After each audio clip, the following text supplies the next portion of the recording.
देखो इसमें दिया है L और M दो समांतर रेखाएं हैं। जो L और M है दोनों समांतर रेखाएं हैं, ठीक है, जिन्हें समांतर रेखाओं P और Q का एक अन्य युग्म प्रतिच्छेदित करता है। मतलब P और Q ये दोनों रेखाएं भी क्या हैं, आपस में समांतर हैं, जो कि एक दूसरे को प्रतिच्छेदित कर रही हैं, जो कि आप यहाँ पे देख सकते हैं कि यहाँ पे ये दोनों प्रतिच्छेदित कर रहे हैं, यहाँ पे भी और यहाँ पे भी। तो ये सारे आपस में प्रतिच्छेदित हो रही हैं, जो कि हमें दिया है आकृति। देखिए आकृति 7.19, तो ये आकृति में आप देख सकते हैं, ठीक है। तो हमें दिखाना क्या है, देखो इसमें दिया है दिखाइए कि त्रिभुज ए बी सी ये वाला जो त्रिभुज है, त्रिभुज ए बी सी सर्वांगसम होगा त्रिभुज सी डी ए के।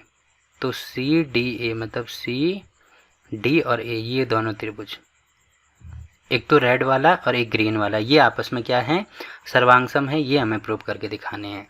तो कैसे प्रूव करेंगे, सबसे पहले देखो क्योंकि इन्हीं दोनों त्रिभुज की बात हो रही है, तो यहाँ पे लिखेंगे हम त्रिभुज ए बी सी और दूसरा त्रिभुज कौन सा है, त्रिभुज सी डी ए। इसमें इन दोनों त्रिभुज में क्या क्या चीज़ें होंगी। अब देखो सबसे पहले आपको यहाँ पे दिख रहा होगा कि ये वाला जो कोण है, ये कोण इसके बराबर है। अब कैसे है, क्योंकि मैंने एक चीज़ आपको बोली थी चैप्टर 6 में कि कहीं पे भी अगर आपको ऐसे जेड बनता हुआ दिखाई दे, अब ये वाली रेखा इसके पैरेलल होनी चाहिए या ये वाली रेखा इसके समांतर होनी चाहिए, तो तब ठीक है। अगर ऐसे जेड बनता हुआ दिखाई दे तो ये वाला कोण इसके बराबर होता है। अब इनको क्या कहते हैं, एकांतर कोण कहते हैं। अब ये वाला कोण कौन सा है, कोण डी ए सी, मतलब ये वाला कोण डी ए सी। तो यहाँ पे मैं लिखूँगा कोण डी ए सी ये बराबर होगा किसके, कोण बी सी ए के, मतलब ये वाले कोण के। तो यहाँ पे लिख सकते हैं बी सी ए।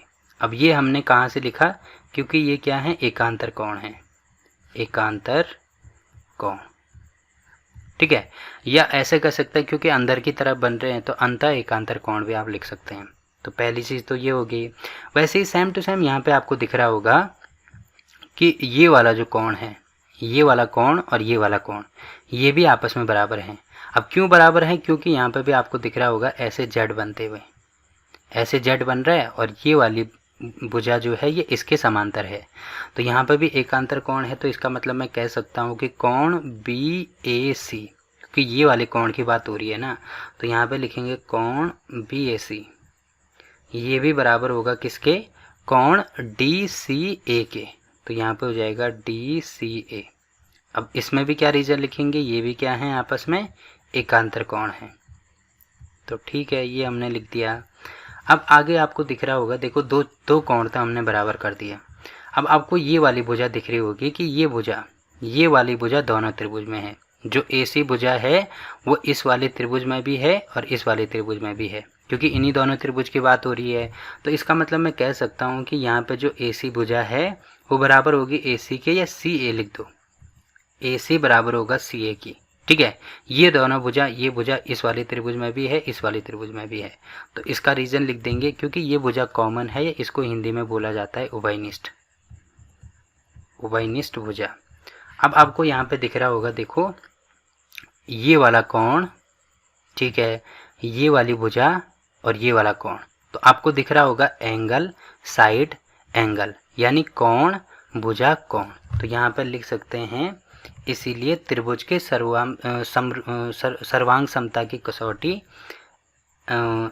ASA के द्वारा।